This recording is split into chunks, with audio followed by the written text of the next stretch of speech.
प्रश्न, फूलों की एक क्यारी की पहली पंक्ति में 23 गुलाब के पौधे हैं, दूसरी पंक्ति में 21 गुलाब के पौधे हैं, तीसरी पंक्ति में 19 गुलाब के पौधे हैं इत्यादि। उसकी अंतिम पंक्ति में 5 गुलाब के पौधे हैं। इस क्यारी में कुल कितनी पंक्तियां हैं? इस प्रश्न में हमें फूलों की एक क्यारी है, उसकी पहली पंक्ति में 23 गुलाब के पौधे हैं, दूसरी पंक्ति में 21 गुलाब के पौधे हैं, तीसरी पंक्ति में 19 गुलाब के पौधे हैं और इसकी आखिरी पंक्ति में 5 गुलाब के पौधे हैं।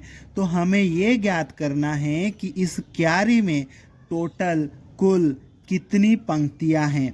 इस प्रश्न को हल करने के लिए हम लिखेंगे हल और उसके बाद में लिखेंगे पहली कोमा दूसरी कोमा तीसरी कोमा डॉट डॉट डॉट पंक्तियों में गुलाब के पौधों की संख्याएं क्रमशः निम्नलिखित है। तो जो प्रश्न में हमें दिया था उसी को हम सीक्वेंस से नंबर से लिख लेंगे। पहली पंक्ति में 23 गुलाब के पौधे, दूसरी पंक्ति में 21, तीसरी पंक्ति में 19 और आखिरी अंतिम पंक्ति में 5 गुलाब के पौधे हैं। अब ये जो गुलाब के पौधों की ये संख्याएं लिखी हुई हैं, इनको हम ध्यान से देखेंगे तो देखो 23 से 2 कम हो गया, फिर 2 कम हो गया, आगे फिर 2 कम और होगा। मतलब ये जो संख्याएं लिखी हुई है ये एक समांतर श्रेणी है। ठीक है, तो हम यहाँ पर लिख लेंगे यह एक समांतर श्रेणी है। अगर ये समांतर श्रेणी है तो यहाँ से हम 2-4 चीज़ें निकाल लेंगे। ठीक है, क्या क्या निकालेंगे? प्रथम पद, सार्वंतर। ठीक है, तो हम यहाँ पर लिखेंगे, यहाँ पर प्रथम पद ए बराबर इस समांतर श्रेणी का प्रथम पद कितना है? 23 से, तो हम यहाँ लिख लेंगे।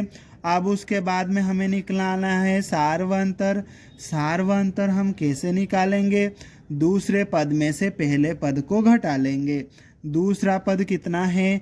21, इसमें से पहले पद 23 को घटा लेंगे।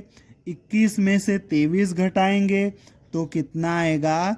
-2। ठीक है, इस प्रकार से सार्वंतर डी का मान कितना आ गया? -2। इस समांतर श्रेणी में हमें एक और चीज़ दिया है, क्या? अंतिम पद, और वो कितना है? 5। तो हम यहाँ पर लिख लेंगे अंतिम पद L बराबर 5। अब हमने यहाँ पर ये जो अंतिम पद L लिखा है इसका एक सूत्र होता है। ठीक है, तो ये जो अंतिम पद L, ये जो लाइन लिखी है, इस लाइन की जगह पर हम सूत्र लिख देंगे। ठीक है, तो अंतिम पद का सूत्र होता है A + n - 1 गुणित D और ये बराबर का चिन्ह और ये 5। ठीक है, अब हम यहाँ पर A और D का मान रखेंगे। A का मान कितना है?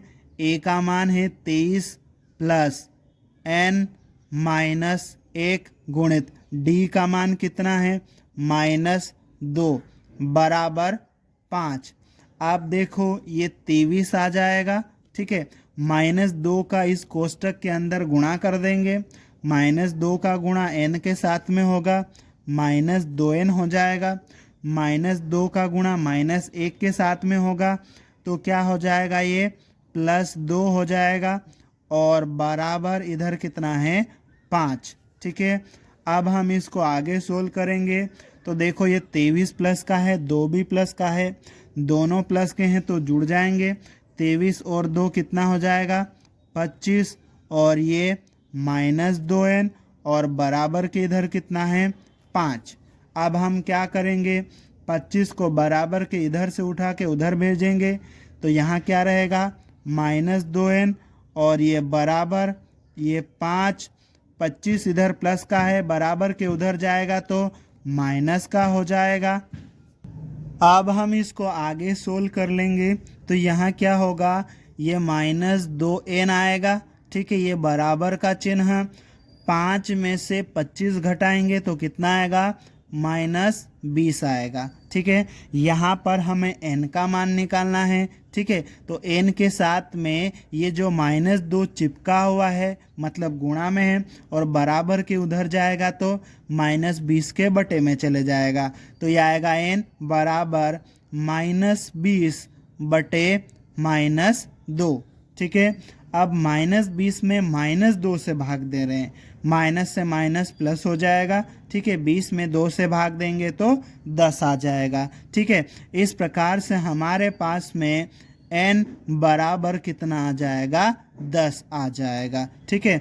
मतलब जो हमारी समांतर श्रेणी थी उसमें पदों की संख्या कितनी हो जाएगी, 10 हो जाएगी। अब जो समांतर श्रेणी है उसमें जितने पद है उतने ही तो फूलों की क्यारी में पंक्तियों की संख्या है। ठीक है। इस प्रकार से जो फूलों की क्यारी है उसकी पंक्तियों की संख्या कितनी हो जाएगी, 10 हो जाएगी। अतः फूलों की क्यारी में कुल 10 पंक्तियां होगी और यही हमारा उत्तर है।